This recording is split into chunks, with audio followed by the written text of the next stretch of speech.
శ్రీగణేశాయ నమః. శ్రీసరస్వత్యై నమః. శ్రీగురుభ్యో నమః. ఈరోజు షోడశ దిన సుందరకాండ పారాయణంలో భాగంగా 5వ రోజైనటువంటి ఈరోజు మనం 8 సర్గల పారాయణం చేసుకుందాం. అంటే 15వ సర్గ నుంచి 22వ సర్గ వరకు మనం పారాయణం చేసుకుందాం. సులభంగా ఎలా చదువుకోవాలో నేర్చుకుందాం. శ్రీరామాయ నమః. అథ శ్రీమద్ రామాయణే ఆదికావ్యే సుందరకాండే 15 సర్గః. సవీక్షమానస్తత్రస్థః మార్గమాణశ్చ మైథిలీం అవేక్షమాణశ్చ మహీం సర్వాం తామన్వవైక్షత. సంతానకలతాభిశ్చ పాదపైరుపశోభితాం దివ్యగంధరసోపేతాం సర్వతః సమలంకృతాం. తాం సనందన సంకాశాం మృగపక్షిభిరావృతాం హర్మ్యప్రాసాద సంబాధాం కోకిలాకుల నిస్వనాం. కాంచనోత్పల పద్మాభిః వాపీభిరుపశోభితాం బౌహాసనకుథోపేతాం బహుభూమిగృహాయుతాం. సర్వర్తుకుసుమైరమ్యాం ఫలవద్భిశ్చ పాదపైః పుష్పితానామశోకానాం శ్రియా సూర్యోదయప్రభాం. ప్రదీప్తామివ తత్రస్థో మారుతిः సముదైక్షత నిష్పత్రశాఖాం విహగైః క్రియమాణామివాసకృత్. వినిష్పతద్భిः శతశః చిత్రైః పుష్పావతంసకైః ఆమూలపుష్పనిచితైః అశోకైః శోకనాశనైః. పుష్పభారాతిభారైశ్చ స్పృశద్భిరివ మేదినీం కర్ణికారైః కుసుమితైః కింశుకైశ్చ సుపుష్పితైః. సదేశః ప్రభయా తేషాం ప్రదీప్త ఇవ సర్వతః పున్నాగాః సప్తవర్ణాశ్చ. సదేశః ప్రభయా తేషాం ప్రదీప్త ఇవ సర్వతః పున్నాగాః సప్తపర్ణాశ్చ చంపకోద్దాలకాస్తథా. వివృద్ధమూలా బహవః శోభన్తే స్మ సుపుష్పితాః శాతకుంభనిభాః కేచిదగ్నిశిఖోపమాః. నీలాంజననిభాః కేచిత్ తత్రాశోకాః సహస్రశః. నందనం వివిధోద్యానం చిత్రం చైత్రరథం యథా. అతివృత్తమివాచింత్యం దివ్యం రమ్యం శ్రియావృతం ద్వితీయమివ చాకాశం పుష్పజ్యోతిర్గణాయుతం. పుష్పరత్నశతైశ్చిత్రం పంచమం సాగరం యథా. సర్వర్తుపుష్పైర్నిచితం పాదపైర్మధుగంధిభిః. నానానినాదైరుద్యానం రమ్యం మృగగణైర్ద్విజైః అనేకగంధప్రవహం పుణ్యగంధం మనోరమం. శైలేంద్రమివ గంధాఢ్యం ద్వితీయం గంధమాదనం అశోకవనికాయాం తు తస్యాం వానరపుంగవః. సదదర్శా విదూరస్థం చైత్యప్రాసాదముచ్ఛ్రితం మధ్యే స్తంభసహస్రేణ స్థితం కైలాసపాండురం. ప్రవాళకృతసోపానం తప్తకాంచనవేదికం ముష్ణంతమివ చక్షూంషి ద్యోతమానమివ శ్రియా. విమలం ప్రాంశుభావత్వాత్ ఉల్లిఖత్తమివాంబరం తతో మలిన సంవీతాం రాక్షసీభిః సమావృతాం. ఉపవాసకృశాం దీనాం నిశ్వసంతీం పునః పునః దదర్శ శుక్లపక్షాదౌ చంద్రరేఖామివామలాం. మందం ప్రఖ్యాయమానేన రూపేణ రుచిరప్రభాం పినద్ధాం ధూమజాలేన శిఖామివ విభావసోః. పీతేనైకేన సంవీతాం క్లిష్టేనోత్తమవాససా సపంకామనలంకారాం विपद्मामिव पद्मिनीम् पीडितां दुःखसन्तप्तां परिम्लानां तपस्विनीं ग्रहेणाङ्गारकेणेव पीडितामिव रोहिणीम् अश्रुपूर्णमुखीं दीनां कृशामनशनेन च शोकध्यानपरां दीनां नित्यं दुःखपरायणाम् प्रियं जनमपश्यन्तीं पश्यन्तीं राक्षसीं गणं स्वगणेन मृगीं हीना श्वगनाभिवृतामिव नीलनागाभयावेन्या जघनं गतयैकया नीलया नीरदपाये वनराज्यामहीमिव सुकार्हां दुःखसन्तप्तां व्यसनानामकोविदां तां समीक्ष विशालाक्षीम् अधिकं मलिनां कृशाम् तर्कयामास सीतेति कारणैरुपपादिभिः ह्रियमाणा तदा तेन रक्षसा कामरूपिणा यथा रूपा हि दृष्टा वै तथा रूपेयमङ्गना पूर्णचन्द्राननां शुभ्रूं चारुवृत्तपयोधरां कुर्वन्तीं प्रभया देवीं सर्वावितिमिरादिशः तां नीलकण्ठीं बिम्बोष्ठीं सुमध्यां सुप्रतिष्ठितां सीतां पद्मपलाशाक्षीं मन्मथस्य रतिं यथा इष्टां सर्वस्य जगतः पूर्णचन्द्रप्रभामिव भूमौ सुतनुमासीनां नियतामिव तापसीं निःश्वासबहुलां भीरुं भुजगेन्द्रवधूमिव शोकजालेन महता विततेन न राजतीं संसक्तां धूमजालेन शिखामिव विभावसोः तां स्मृतिमिव सन्दिग्धां रुद्धिं निपतितामिव विहतामिव च श्रद्धाम् आशां प्रतिहतामिव सोपसर्गां यथा सिद्धिं बुद्धिं सकलुषामिव अभूतेनापवादेन कीर्तिं निपतितामिव रामोपरोधव्यथितां रक्षोहरणकर्षिताम् अबलां मृगशाभाक्षीं वीक्षमाणां ततस्ततः बाष्पाम्बुपरिपूर्णेन कृष्णवक्त्राक्षिपक्ष्मणा वदनेन प्रसन्नेन निःश्वसन्तीं पुनः पुनः मलपङ्कधरां दीनां मण्डनार्हाममण्डितां प्रभां नक्षत्रराजस्य कालमेघैरिवावृताम् तस्य सन्दिदिहे बुद्धिः सीतां निरीक्ष्यतु आम्नायानामयोगेन विद्यां प्रशिथिलामिव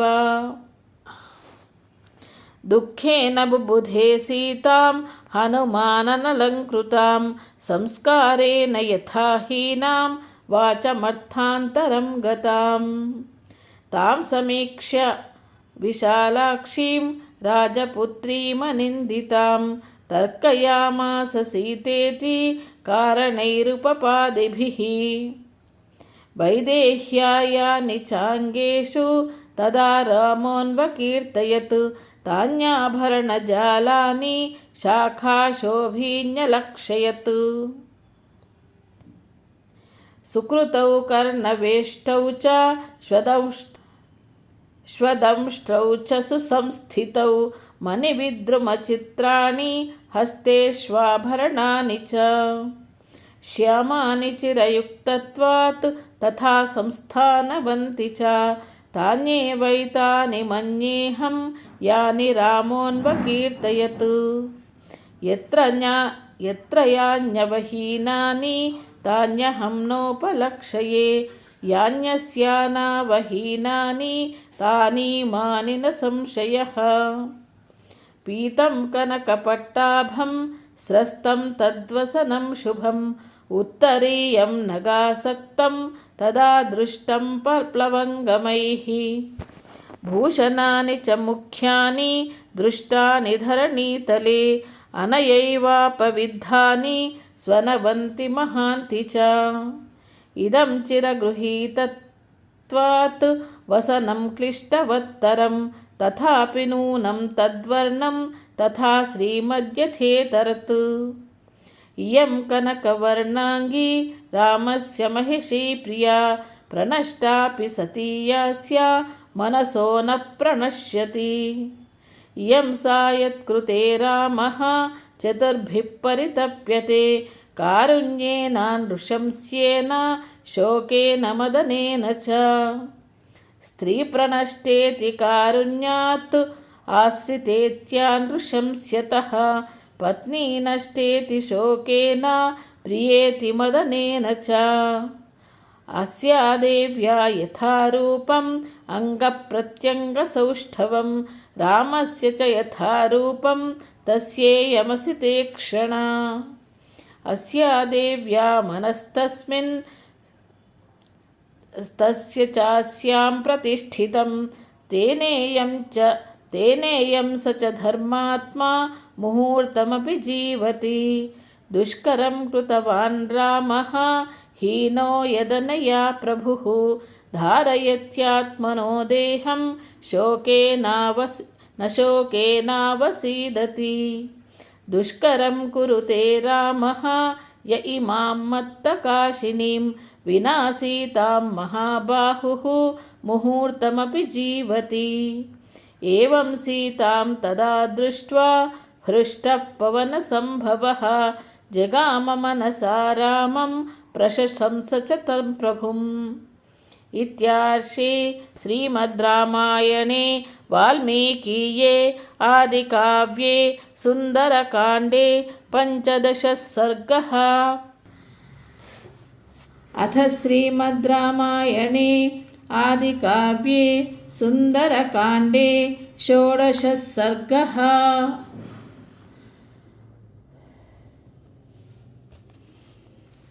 प्रशस्यतु प्रशस्तव्यां सीतां तां हरिपुङ्गवः गुणाभिरामं रामं च पुनश्चिन्तापरोऽभवत्। समुहूर्तमिव ध्यात्वा बाष्पपर्याकुलेक्षणः सीतामाश्रित्य तेजस्वी हनुमान् विललापः। मान्या गुरुविनीतस्य लक्ष्मणस्य गुरुप्रिया यदि सीतापि दुःखार्ता कालो हि दुरतिक्रमः।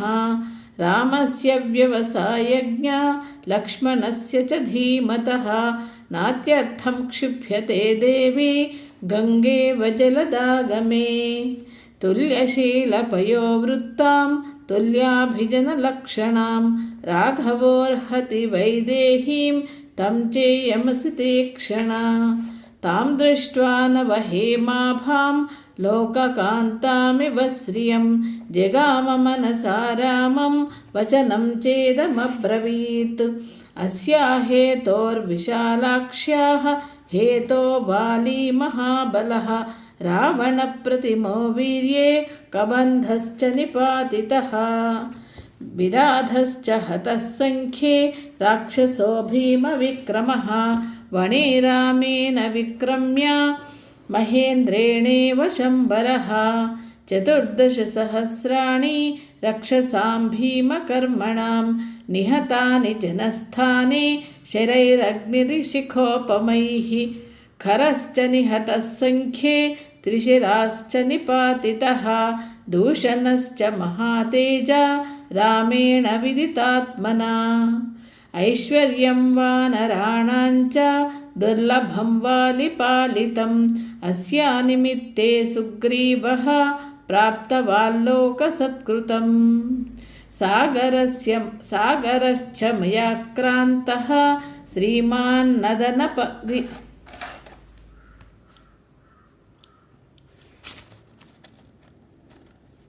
प्रशस्यतु प्रशस्तव्यां सीतां तां हरिपुङ्गवः गुणाभिरामं रामं च पुनश्चिन्तापरोऽभवत्। समुहूर्तमिव ध्यात्वा बाष्पपर्याकुलेक्षणः सीतामाश्रित्य तेजस्वी हनुमान् विललापः। मान्या कुरु विनीतस्य लक्ष्मणस्य कुरु प्रिया यदि सीतापि दुःखार्ता कालो हि दुरतिक्रमः रामस्य व्यवसायज्ञा लक्ष्मणस्य च धीमतः नात्यर्थं क्षुभ्यते देवी गङ्गेव जलदागमे तुल्यशीलवयोवृत्तां तुल्याभिजनलक्षणां राघवोर्हति वैदेहीं तं चेयमसि तीक्ष्णा तां दृष्ट्वा नवहेमाभां लोककान्तामिव श्रियं जगाम मनसा रामं वचनं चेदमब्रवीत् अस्या हेतोर्विशालाक्ष्या हतो वाली महाबलः रावणप्रतिमो वीर्ये कबन्धश्च निपातितः विराधश्च हतः सङ्ख्ये राक्षसो भीमविक्रमः वने रामेण विक्रम्य महेन्द्रेणेव शम्बरः 14,000 रक्षसां भीमकर्मणां निहतानि जनस्थाने शरैरग्निशिखोपमैः खरश्च निहतः सङ्ख्ये त्रिशिराश्च निपातितः दूषणश्च महातेजा रामेण विदितात्मना ऐश्वर्यं वानराणां च दुर्लभं वालिपालितम् अस्या निमित्ते सुग्रीवः प्राप्तवाल्लोकसत्कृतं सागरश्च मयाक्रान्तः श्रीमान् नदनव्रीपतिः अस्या हेतोर्विशालाक्ष्याः पुरी चेयं निरीक्षिता यदि रामः समुद्रान्तां मेदिनीं परिवर्तयेत् अस्याः कृते जगच्छापि युक्तमित्येव मे मतिः राज्यं वा 3 लोकेषु सीता वा जनकात्मजा त्रैलोक्यराज्यं सकलं सीताया नाप्नुयात् कलाम् इयं सा धर्मशीलस्य मैथिलस्य महात्मनः सुता जनकराजस्य सीता भर्तृदृढव्रता उत्थिता मेदिनीं भित्त्वा क्षेत्रे उत्थिता मेदिनीं भित्त्वा क्षेत्रे हलमुखक्षिते पद्मरेणुनिभैकीर्णा शुभैक्येदारपांसुभिः विक्रान्तस्य शीलस्य संयुगेष्वनिवर्तिनः स्नुषा दशरथस्यैषा ज्येष्ठा राज्ञो यशस्विनी धर्मज्ञस्य कृतज्ञस्य रामस्य विदितात्मनः इयं सादयिता भार्या राक्षसी वशमागता सर्वान् भोगान् परित्यज्य भर्तृस्नेहबलात्कृता अचिन्तयित्वा दुःखानि प्रविष्टा निर्जनं वनं सन्तुष्टा फलमूलेन भर्तृशुश्रूषणे रता या परां भजते प्रीतिं वनेऽपि भवने यथा सेयं कनकवर्णाङ्गी नित्यं सुस्मितभाषिणी सहते यातनामेताम् अनर्थानामभागिनी इमां तु शीलसम्पन्नां द्रष्टुमर्हति राघवः रावणेन प्रमथितां पिपामिव पिपासितः अस्या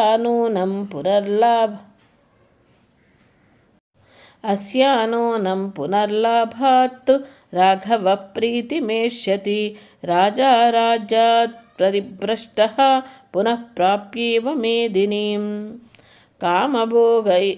कामभोगैः परित्यक्ता हीना बन्धुजनेन च धारयत्यात्मनो देहं तत्समागमकाङ्क्षिणी अस्या नूनं पुनर्लाभात् राघवः प्रीतिमेष्यति राजा राज्यात् परिभ्रष्टः पुनः प्राप्येव मेदिनीं कामभोगैः परित्यक्ता हीना बन्धुजनेन च धारयत्यात्मनो देहं तत्समागमकाङ्क्षिणी नैषा पश्यति राक्षस्यः नेमान् पुष्पफलद्रुमान् एकस्थहृदया नूनं राममेवानुपश्यति।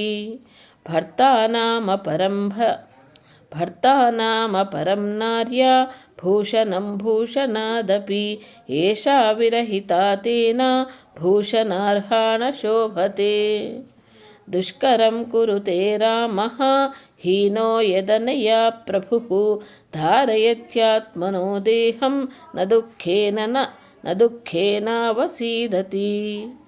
इमामसितकेशान्तां शतपत्रनिभेक्षणां सुखार्हां दुःखितां दृष्ट्वा ममापि व्यथितं मनः।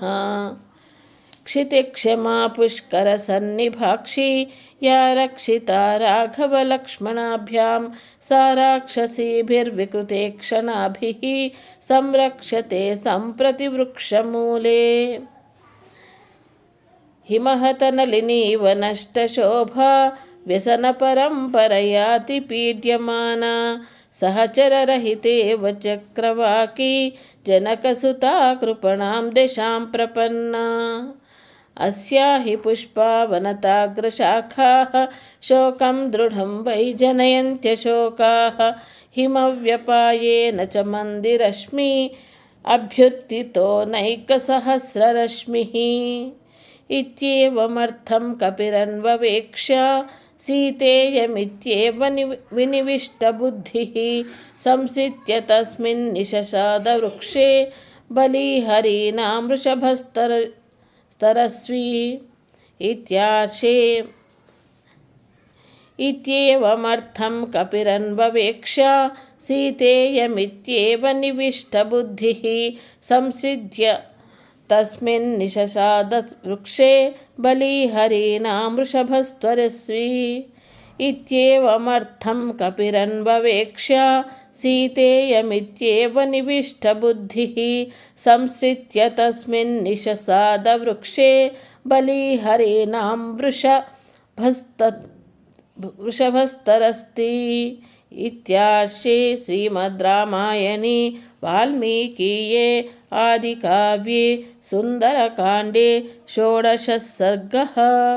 श्रीमद्रामायणे आदिकाव्ये सुन्दरकाण्डे 17 सर्गः। ततः कुमुदषण्डाभो निर्मलो निर्मलं स्वयं प्रजगामनभश्चन्द्रः हंसो नीलमिवोदकं साचिव्यमिव कुर्वन् सः प्रभया निर्मलप्रभः चन्द्रमारश्मिभिः शीतैः सिषेवे पवनात्मजं सददर्श ततः सीतां पूर्णचन्द्रनिभाननां शोकभारैरिवन्यस्तां भारैर्नावमिवाम्भसि। दिदृक्षुमाणो वैदेहीं हनुमान्मारुतात्मजः सददर्शाविदूरस्था राक्षसीर्घोरदर्शनाः। एकाक्षीमेककर्णाञ्च कर्णप्रावरणां तथा अकर्णां शङ्कुकर्णां च मस्तकोच्छ्वासनासिकाम् अतिकायोत्तमाङ्गीं च तनुदीर्घशिरोधरां ध्वस्तकेशीं तथा केशीं केशकम्बलधारिणीम् लम्बकर्णललाटाञ्च लम्बोदरपयोधरां लम्बोष्ठीं चुबुकोष्ठीं च लम्बास्यां लम्बजानुकां ह्रस्वदीर्घां तथा कुब्जां विकटां वामनां तथा कराळां भुग्नवक्त्रां च पिङ्गाक्षीं विकृताननां। विकृताः पिङ्गलाः कालीः क्रोधनाः कलहप्रियाः कालायसमहाशूलकूटमुद्गरधारिणीः वराहमृगशार्दूला महिषाजशिवामुखैः गजोष्ट्रहयदीप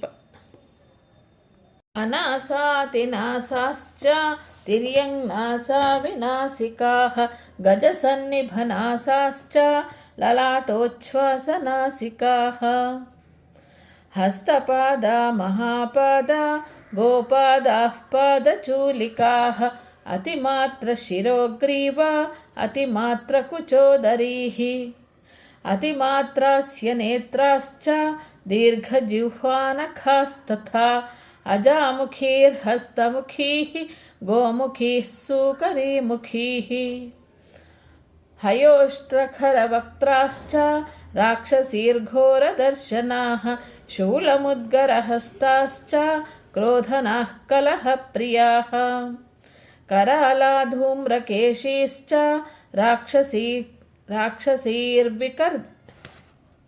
करालाधूम्रकेशीश्च राक्षसीर्विकृताननाः पिबन्तिः सततं पानं सदा मांससुराप्रियाः मांसशोणितदिग्धाङ्गीभिः मांसशोणितभोजनाः ताददर्श कपिश्रेष्ठः रोमहर्षणदर्शनाः स्कन्दवन्तमुपासीनाः परिवार्य वनस्पतिं तस्याधस्ताच्छतां देवीं राजपुत्रीमनिन्दितां लक्षयामास लक्ष्मीवान् हनुमान् जनकात्मजां निष्प्रभां शोकसन्तप्तां मलसङ्कुलमूर्धजां क्षीणपुण्यां च्युतां भूमौ तारां निपतितामिव चारित्रव्यपदेशाढ्यां भर्तृदर्शनदुर्गतां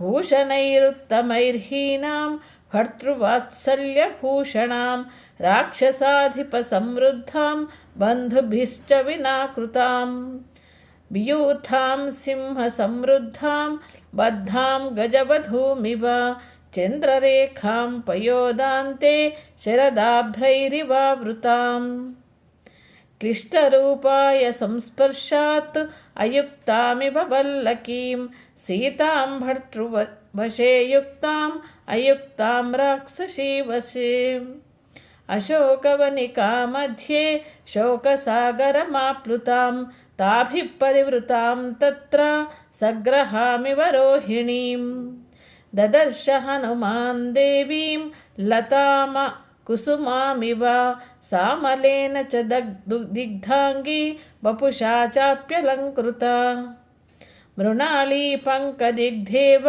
विभाति न विभाति च मलिनेन तु वस्त्रेण परिक्लिष्टेन भामिनीं संवृता मृगशाभाक्षीं ददर्श हनुमान् कपिः तां देवीं दीनवदनाम् अदीनां भर्तृतेजसा रक्षितां स्वेन शीलेन सीतामसितलोचनां तां दृष्ट्वा हनुमान् सीतां मृगशाभनिभेक्षणां मृगकन्यामिव त्रस्तां वीक्ष्यमाणां समन्ततः दहन्तीमिव निःश्वासैः वृक्षान् पल्लवधारिणः सङ्घातमिव शोकानां दुःखस्योर्मिमिवोत्थितं तां क्षमां सुविभक्ताङ्गीं विनाभरणशोभिनीं प्रहर्षमतुलं लेभे मारुतिः प्रेक्ष मैथिलीं हर्षजानि च सोऽश्रूणि तां दृष्ट्वा मदिरेक्षणाम् मुमोच हनुमांस्तत्र नमश्चक्रे च राघवं नमस्कृत्वा स रामाय लक्ष्मणाय च वीर्यवान् सीतादर्शनसंहृष्टः हनुमान् संवृतोऽभवत्। इत्यार्षे श्रीमद् रामायणे वाल्मीकीये आदिकाव्ये सुन्दरकाण्डे 17 सर्गः। अथ श्रीमद् रामायणे आदिकाव्ये सुन्दरकाण्डे 18 सर्गः। तथा विप्रेक्ष्यमाणस्य वनं पुष्पितपादपं विचिन्वतश्च वैदेहीं किञ्चिच्छेषानिशाभवत्। षडङ्गवेदविदुषां क्रतुप्रवरयाजिनां शुश्राव ब्रह्मघोषांश्च विरात्रे ब्रह्मरक्षसाम्। अथ मङ्गलवादित्रैः शब्दैः स्तोत्रमनोहरैः प्राबुध्यत महाबाहुः दशग्रीवो महाबलः। विबुध्यतु यथा कालं राक्षसेन्द्रः प्रतापवान् सस्तमाल्याम्बरधरो वैदेहीमन्वचिन्तयत् भृशं नियुक्तस्तस्यां च मदनेन मदोत्कटः न सतं राक्षसः कामं भृशं नियुक्तस्तस्यां च मदनेन मदोत्कटः न सतं राक्षसः कामं शशाकात्मनि गूहितुं स सर्वाभरणैर्युक्तः बिभ्रच्छ्रियमनुत्तमां तां नगैर्बहुभिर्जुष्टां सर्वपुष्पफलोपगैः वृतां पुष्करिणीभिश्च नानापुष्पोपशोभितां सदा मदैश्च विहगैः विचित्रां परमाद्भुताम् ईहामृगैश्च विविधैः जुष्टां दृष्टिमनोहरैः वीधिः सम्प्रेक्ष्यमाणश्च मणिकाञ्चनतोरणाः नानामृगगणाकीर्णां फलैः प्रपतितैर्वृताम् अशोकवनिकामेव प्राविशत्सन्ततं द्रुमम्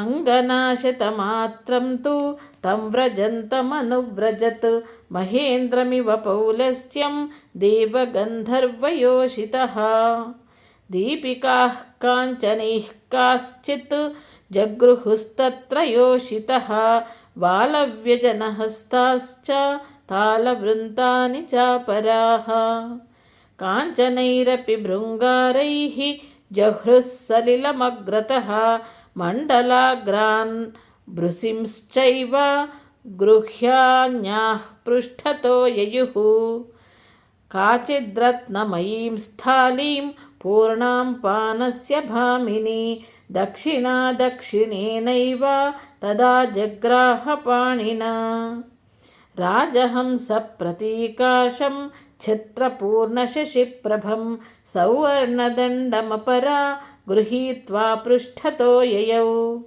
निद्रामदपरीताक्षो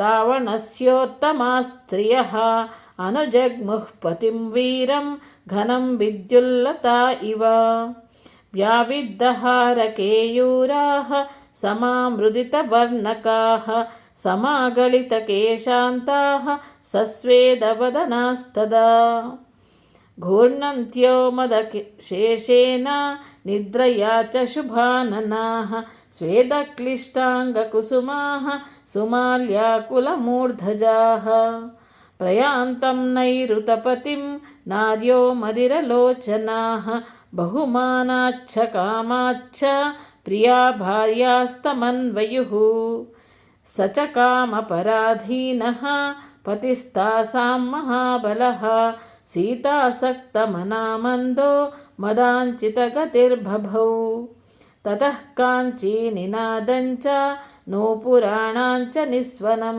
शुश्राव परमस्त्रीणां सकपिर्मारुतात्मजः तं चाप्रतिमकर्माणम् अचिन्त्यबलपौरुषं द्वारदेशमनुप्राप्तं ददर्श हनुमान् कपिः दीपिकाभिरनेकाभिः समन्तादवभासितं गन्धतैलावसिक्ताभिः ध्रियमाणाभिरग्रतः कामदर्पमदैर्युक्तं जिह्मताम्रायते क्षणं समक्षमिव दन्दर्पम् अपविद्धशरासनं मथितामृतफेनाभम् अरजो वस्त्रमुत्तमं सलीलमनुकर्षन्तं विमुक्तं सक्तमङ्गदे तं पत्रविटपेलीनः पत्रपुष्पघनावृतः समीपमिव सङ्क्रान्तं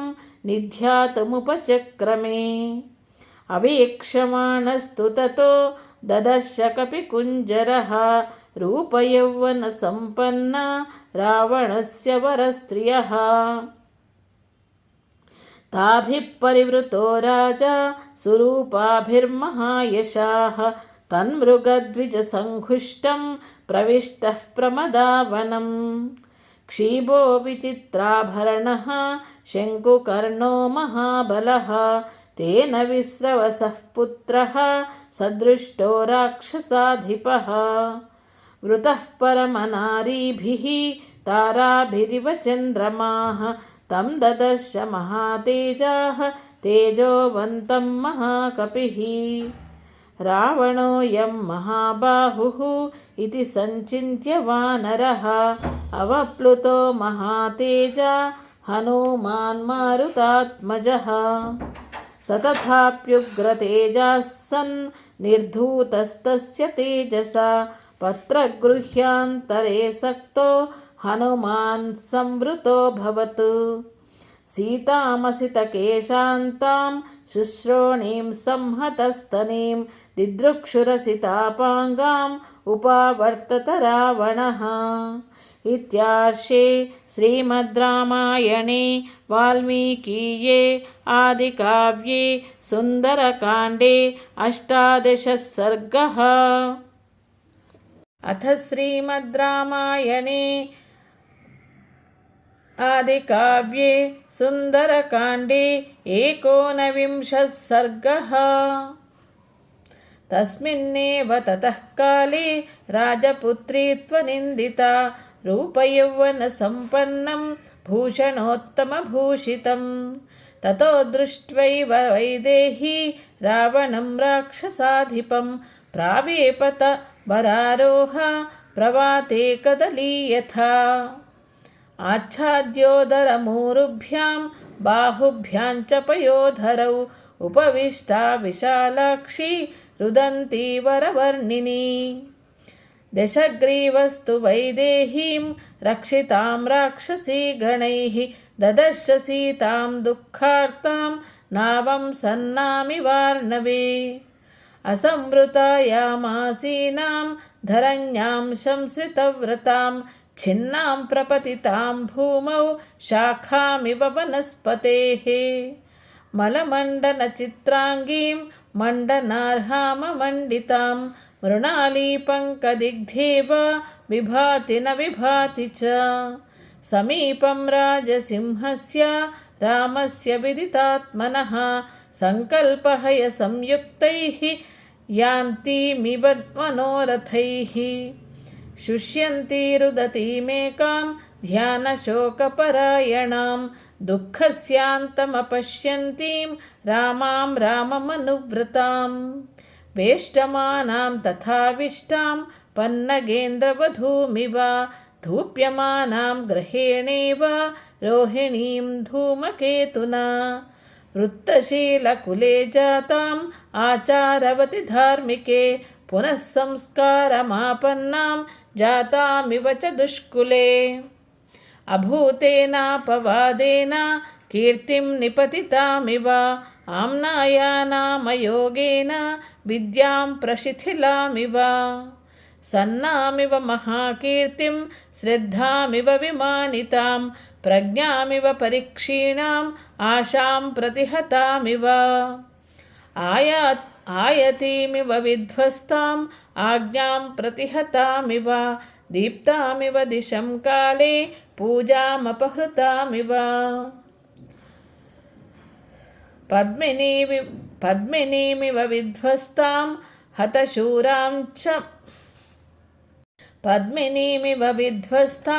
हतशूरां च मूमिव प्रभामिव तमोध्वस्ताम् उपक्षीणामिवापगां।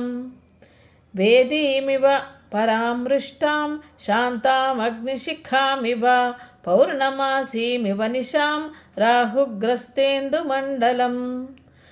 उत्कृष्टपर्णकमलां वित्रासितविहङ्गमां हस्तिहस्तपरामृष्टाम् आकुलां पद्मिनीमिव। पतिशोकातुरां शुष्कां नदीं विस्रावितामिव परयामृजयाहीनां कृष्णपक्षनिशामिव। सुकुमारीं सुजाताङ्गीं रत्नगर्भगृहोचितां तप्यमानामिवोष्णेन मृणालीमचिरोद्धृताम्। गृहीतामालितां स्तम्भे यूथपेन विना कृतां निःश्वसन्तीं सुदुःखार्तां गजराजवधूमिव। एकया दीर्घया वेण्या शोभमानामयत्नतः नीलया नीरदापाये वनराज्यामहीमिव उपवासेन शोकेन ध्यानेन च भयेन च परिक्षीणां कृशां दीनाम् अल्पाहारां तपोधनाम् आयाचमानां दुःखार्तां प्राञ्जलिं देवतामिव भावेन रघुमुख्यस्य दशग्रीवपराभवम् समीक्षमानां रुदतीमनिन्दितां सुपक्ष्मतां रायत्तलोचन समीक्षमाणां रुदतीमनिन्दितां सुपक्ष्मतां रायतशुक्ललोचनाम् अनुव्रतां राममतीव मैथिलीं प्रलोभयामास वधाय रावणः समीक्ष्यमाणां रुदतीमनिन्दितां सुपक्ष्मतां रायतशुक्ललोचनाम् अनुव्रतां राममतीव मैथिलीं प्रलोभयामास वधाय रावणः। इत्यार्षे श्रीमद् रामायणे वाल्मीकीये आदिकाव्ये सुन्दरकाण्डे 19 सर्गः। अथ श्रीमद् रामायणे आदिकाव्ये सुन्दरकाण्डे 20 सर्गः। अथ श्रीमद् रामायणे आदिकाव्ये सुन्दरकाण्डे 20 सर्गः। सतां पतिव्रतां दीनां निरानन्दां तपस्विनीं साकारैर्मधुरैर्वाक्यैः न्यदर्शयत रावणः मां दृष्ट्वा नागनासोरु गुहमानास्तनोदरम् अदर्शनमिवात्मानं भयान्नेतुं त्वमिच्छसि कामये त्वां विशालाक्षि बहुमन्यस्व मां प्रिये सर्वाङ्गगुणसम्पन्ने सर्वलोकमनोहरे नेह केचिन्मनुष्या वा राक्षसाः कामरूपिणः व्यपसर्पतु ते सीते भयं मत्तसमुत्थितम् स्वधर्मो रक्षसां भीरु सर्वथैव न संशयः गमनं वा परस्त्रीणां हरणं सम्प्रमथ्य वा एवं चैतदकामां तु न त्वां स्प्रक्ष्यामि मैथिली कामं कामः शरीरे मे यथा कामं प्रवर्तताम् देवि नेह भयं कार्यं मयि विश्वसि हि प्रिये प्रणयस्व च तत्त्वेन एवं भूशोकलालसा एकवेणीधराशय्या ध्यानं मलिनमम्बरम् अस्थानेऽप्युपवासश्च नैतान्यौपयिकानि च विचित्राणि च माल्यानि चन्दनान्यगरूणि च विविधानि च वासांसि दिव्यान्याभरणानि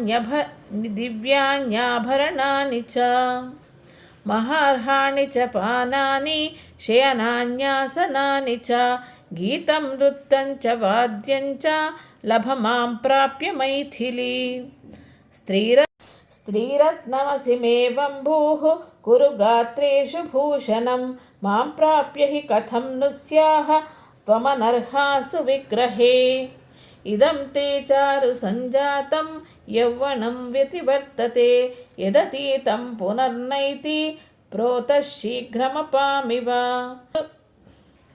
त्वां कृत्वोपरतो मन्ये रूपकर्ता स विश्वसृक् न हि रूपोपमा त्वन्या तवास्ति शुभदर्शने न हि रूपोपमा त्वन्या तवास्ति शुभदर्शने त्वां समासाद्य वैदेही रूपयौवनशालिनीं कः पुमानाति वर्तेत साक्षादपि पितामहः यद्यत् पश्यामि ते गात्रं सीतांशु सदृशानने तस्मिन् पृथुस्रोणी चक्षुर्मम निबध्यते भव मैथिली भार्या मे मोहमेनं विसर्जय बह्वीनामुत्तमस्त्रीणाम् आहृतानामितस्ततः सर्वासामेव भद्रन्ते ममाग्रमहिषी भव।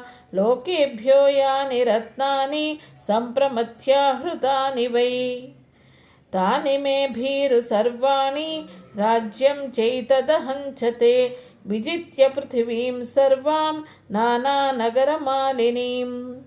जनकाय प्रदास्यामि तव हेतोर्विलासिनी। नेह पश्यामि लोकेऽन्यं यो मे प्रतिबलो भवेत्। पश्य मे सुमहद्वीर्यम् अप्रतिद्वन्द्वमाहवे। असकृत्संयुगे भग्नाः मया विमृदितध्वजाः। अशक्ताः प्रत्यनीकेषु स्थातुं मम सुरासुराः। इच्छया क्रियतामद्य प्रतिकर्म तवोत्तमम्। सप्रभान्यविसज्यन्तां तवाङ्गे भूषणानि च। साधु पश्यामि ते रूपं संयुक्तं प्रतिकर्मणा। प्रतिकर्माभिसंयुक्ता दाक्षिण्येन वरानने। भुङ्क्ष भोगान्यथा कामं पिब भीरुरमस्व च। यथेष्टं च प्रयच्छत्वं पृथिवीं वा धनानि च। रमस्व मयि विश्रब्धा धृष्टमाज्ञापयस्व च। मत्प्रसादाल्ललन्त्याश्च ललन्तां बान्धवास्तव। रुद्धिं ममानुपश्यत्वं श्रियं भद्रे यशश्च मे। किं करिष्यसि रामेण सुभगे चिरवाससा। निक्षिप्तविजयो रामः गतश्रीर्वणगोचरः। प्रतिस्तण्डिलशायी च शङ्के जीवति वा न वा। न हि वैदेहि रामस्त्वां द्रष्टुं व्याप्युपलप्स्यसे। पुबलाकैरसितैः मेघैर्ज्योत्स्नामिवावृतां। न चापि मम हस्तत्वात् प्राप्तुमर्हति राघवः। हिरण्यकशिपुः कीर्तिम् इन्द्रहस्तगतामिव। चारुस्मिते चारुदती चारुनेत्रे विलासिनी। मनोहरसि मे भीरु सुपर्णः पन्नगं यथा। क्लिष्टकौशेयवसनं तन्मीमप्यनलङ्कृताम्। त्वां दृष्ट्वा स्वेषु दारेषु रतिं नोपलभाम्यहम्। अन्तःपुरनिवासिन्यः स्त्रियः सर्वगुणान्विताः। यावन्त्यो मम सर्वासाम् ऐश्वर्यं कुरु जानकी। मम ह्यसितकेशान्ते त्रैलोक्यप्रवराः स्त्रियः। तास्त्वां परिचरिष्यन्ति श्रियमप्सरसो यथा। यानि वै श्रवणे शुभ्रू रत्नानि च धनानि च। तानि लोकांश्च शुश्रोणि मां च भुङ्क्ष यथा सुखं। न रामस्तपसा देवी न बलेन न विक्रमैः। न धनेन मया तुल्यः तेजसा यशसापि वा। पिब विहर रमस्व भुङ्क्ष भोगान्। धननिचयं प्रदिशामि मेदिनीं च। मयि लललने यथा सुखं त्वं।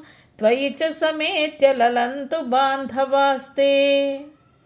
कुसुमिततरुजालसन्ततानि भ्रमरयुतानि समुद्रतीरजानि। कनकविमलहारभूषिताङ्गी विहर मया सह भीरुकाननानि। इत्यार्षे श्रीमद् रामायणे वाल्मीकीये आदिकाव्ये सुन्दरकाण्डे 20 सर्गः। श्रीमद् रामायणे वाल्मीकीये आदिकाव्ये सुन्दरकाण्डे 21 सर्गः।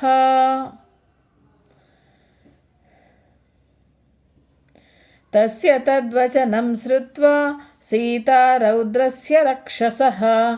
आर्तादीनस्वरादीनं प्रत्युवाच शनैर्वचः। दुःखार्ता रुदती सीता वेपमाना तपस्विनी। चिन्तयन्ती वरारोह पतिमेव पतिव्रता।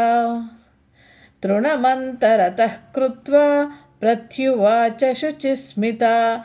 निवर्तय मनोमत्तः स्वजने क्रियतां मनः। न मां प्रार्थयितुं युक्तं सुसिद्धमिव पापकृत् अकार्यं न मया कार्यम् एकपत्न्या विगर्हितम्। कुलं सम्प्राप्तया पुण्यं कुले महति जातया एवमुक्त्वा तु वैदेही रावणं तं यशस्विनी राक्षसं पृष्ठतः कृत्वा भूयो वचनमब्रवीत् नाहमौपैकी भार्या परभार्या सती तव। साधुधर्ममवेक्षस्व साधु साधुव्रतञ्चरा यथा तव तथान्येषां दारारुक्ष्या निशाचरा। आत्मानमुपमां कृत्वा स्वेषु दारेषु रम्यताम् अतुष्टं स्वेषु दारेषु चपलं चलितेन्द्रियं नयन्ति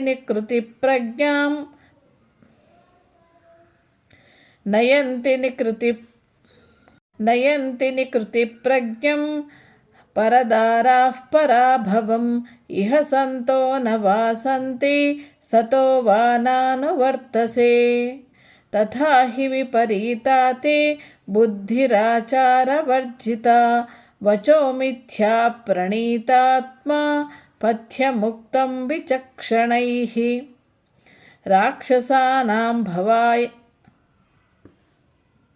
राक्षसानामभावाय त्वं वा न प्रतिपद्यते अकृतात्मा समासाद्य राजानमनये रतम्।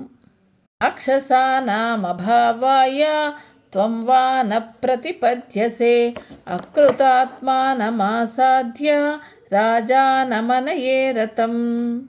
समृद्धानि विनश्यन्ति राष्ट्राणि नगराणि च तथेयं त्वां समासाद्य लङ्का रत्नौघसङ्कुला।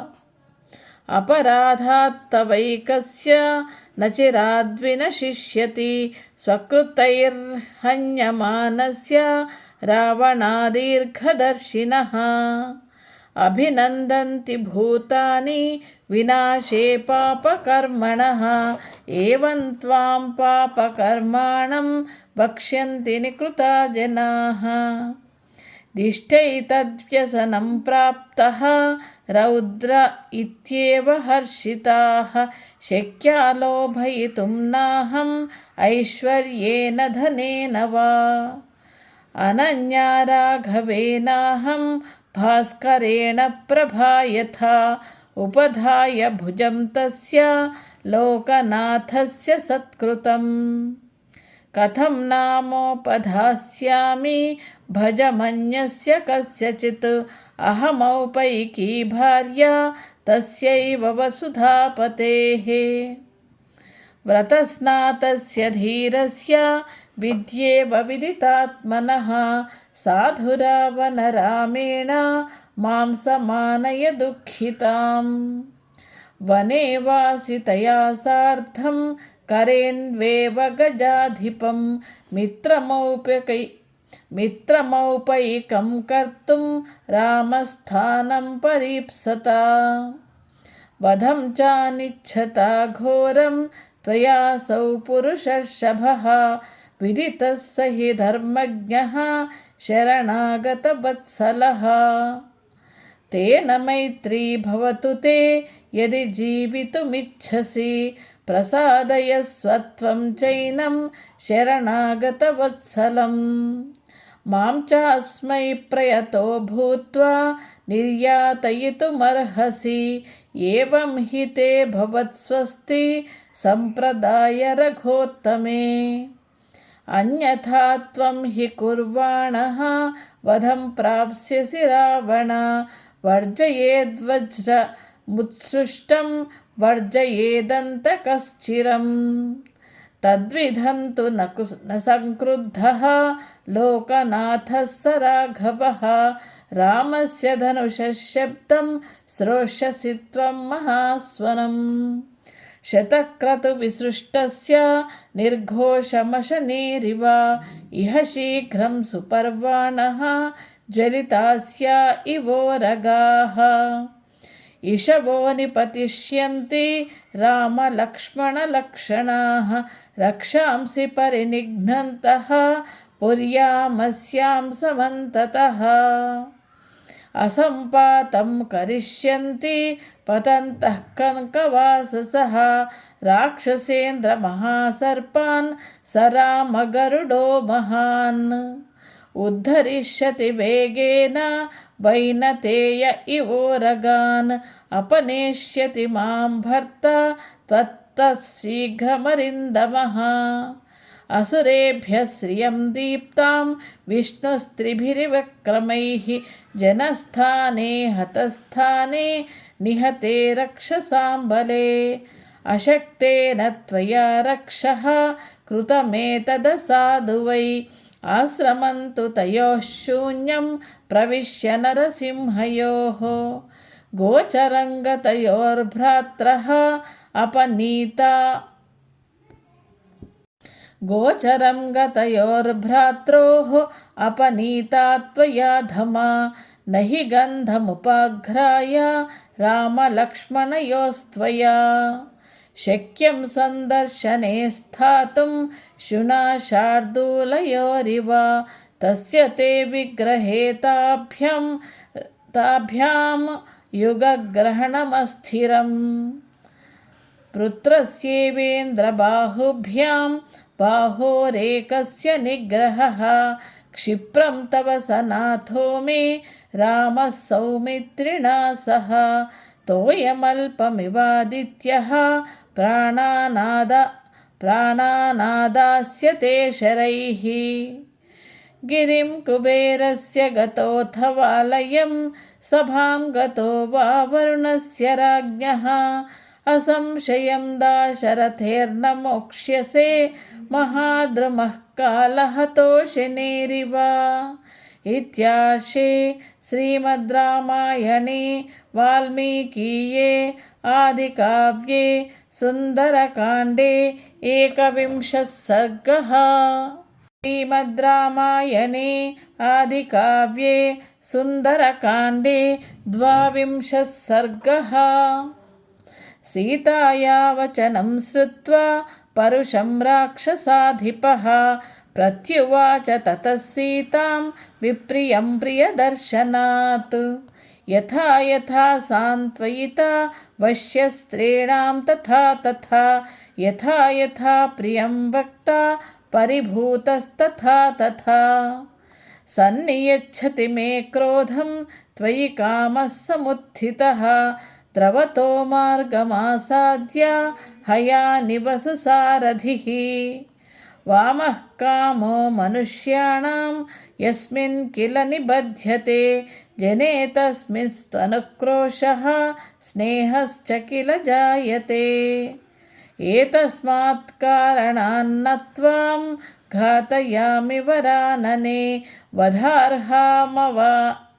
वदार्हामवमानार्हां मिथ्या प्रव्रजिते रतां परुषाणीह वाक्यानि यानि यानि ब्रवीषि मां तेषु तेषु वधो युक्तः तव मैथिलिदारुणः एवमुक्त्वा तु वैदेहीं रावणो राक्षसाधिपः क्रोधः संरम्भसंयुक्तः सीतामुत्तरमब्रवीत् द्वौ मासौ रक्षितव्यौ मे यो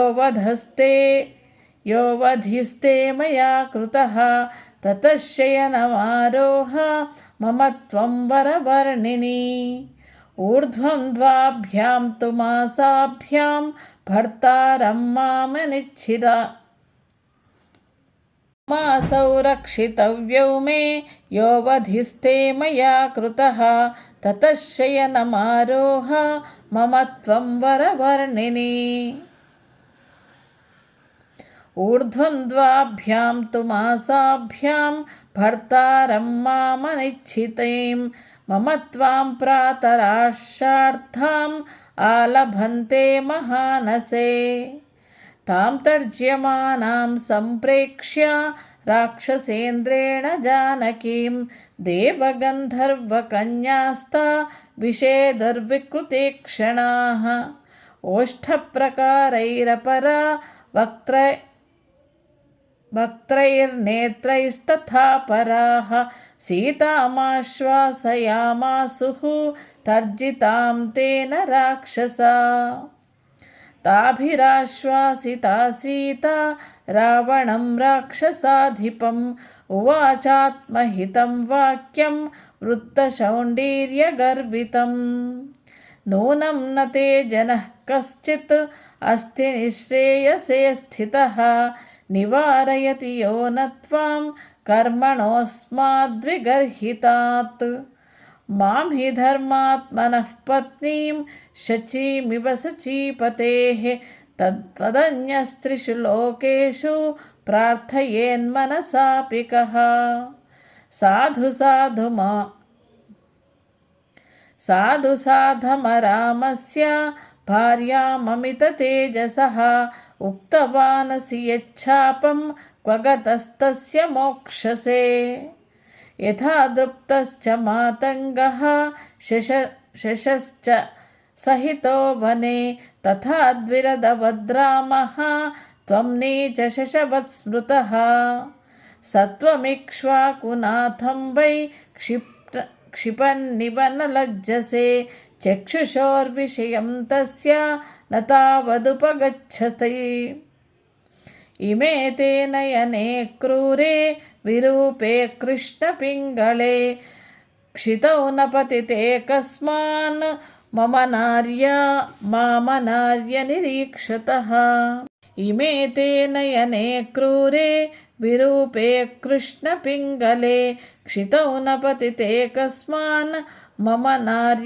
नार्यनिरीक्षतः तस्य धर्मात्मनः पत्नीं स्नुषां दशरथस्य च कथं व्याहरतो मां ते न जिह्वा व्यवशीर्यते असन्देशात्तु रामस्य तपसश्चानुपालनात् न त्वां कुर्मि दशग्रीवा भस्मार्हत्तेजसा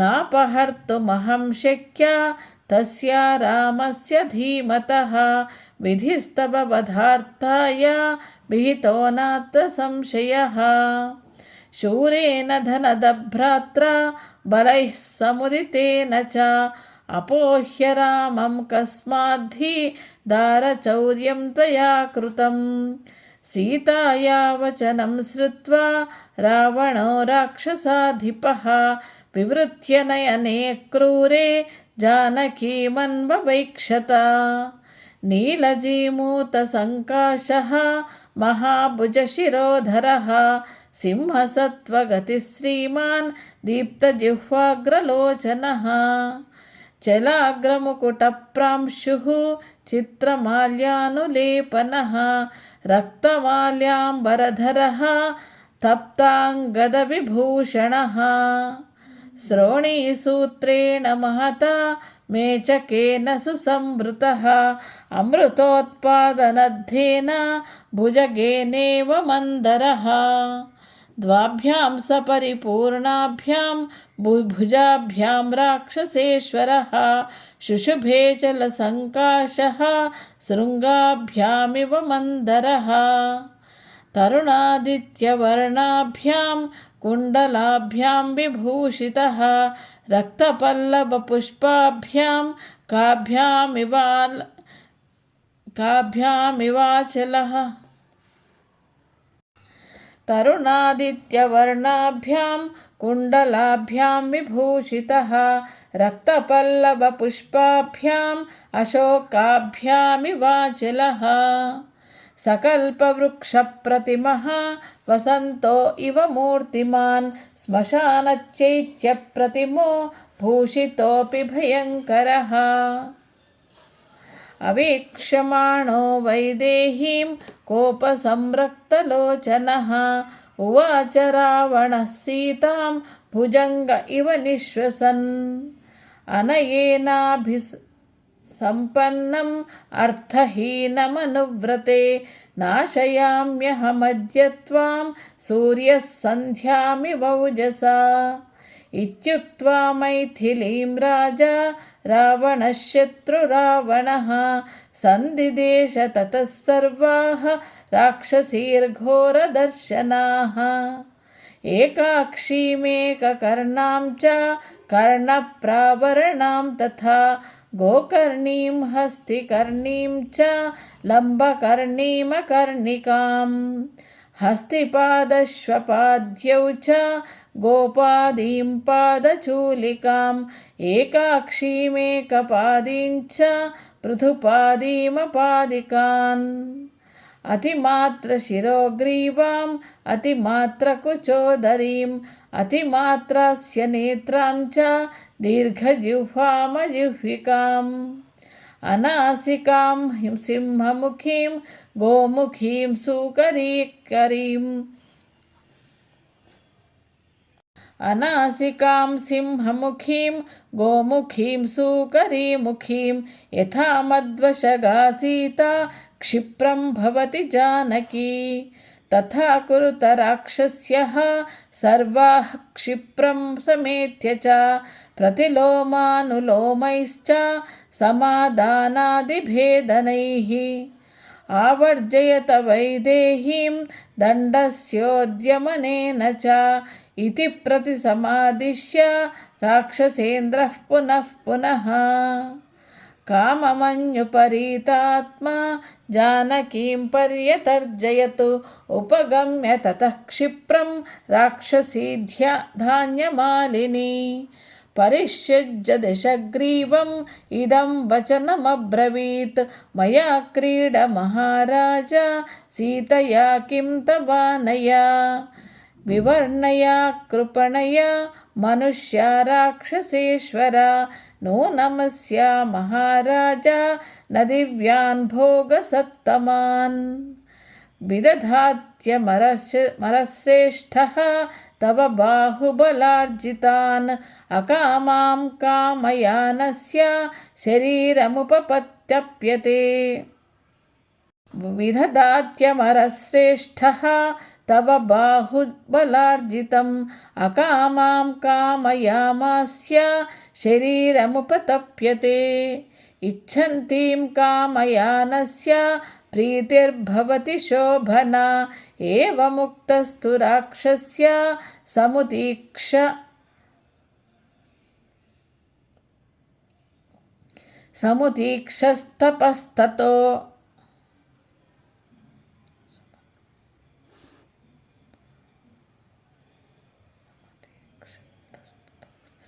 समुतीक्षस्ततो बलिः इच्छन्तीं कामयानस्य प्रीतिर्भवति शोभना एवमुक्तस्तु राक्षस्य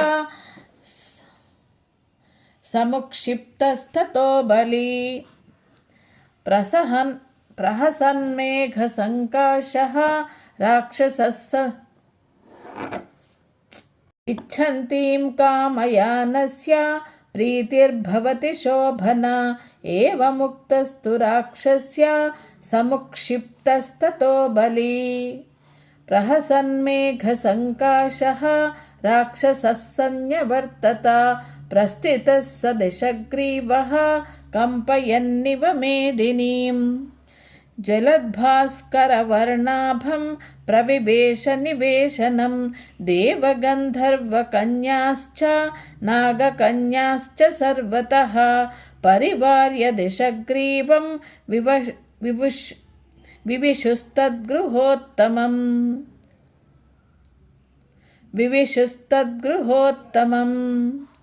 समैथिलीं धर्मपरामवस्थितां प्रवेपमानां परिभर्त्स्य रावणः विहाय सीतां मदनेन मोहितः स्वमेव वेश्म प्रविवेश्म भास्वरम् इत्यार्षे श्रीमद् रामायणे वाल्मीकीये आदिकाव्ये सुन्दरकाण्डे 22 सर्गः। मैथिलीं धर्मपरामवस्थितां ప్రవేపమానాం పరిభత్స్య రావణః విహాయ సీతాం మదనేన మోహితః స్వమేవ వేష్మ ప్రవివేశ భాస్వరం సమైథిలీం ధర్మపరామవస్థితాం ప్రవేపమానాం పరిభత్స్య రావణః విహాయ సీతాం మదనేన మోహితః స్వమేవ వేష్మ ప్రవివేశ భాస్వరం ఇత్యార్షే శ్రీమద్ రామాయణే వాల్మీకీయే ఆదికావ్యే సుందరకాండే 12వ సర్గః. షోడశ దిన సుందరకాండ పారాయణంలో భాగంగా ఈరోజు ఐదవ రోజు 8 సర్గల పారాయణం చేసుకుందాం. ఈ ఎపిసోడ్లన్నీ వినాలనుకుంటే లైక్ చేయండి, షేర్ చేయండి, సబ్స్క్రైబ్ చేయండి. అలాగే మీ అమూల్యమైనటువంటి అభిప్రాయాలని కామెంట్ ద్వారా తెలియచేయండి. ధన్యవాదాः.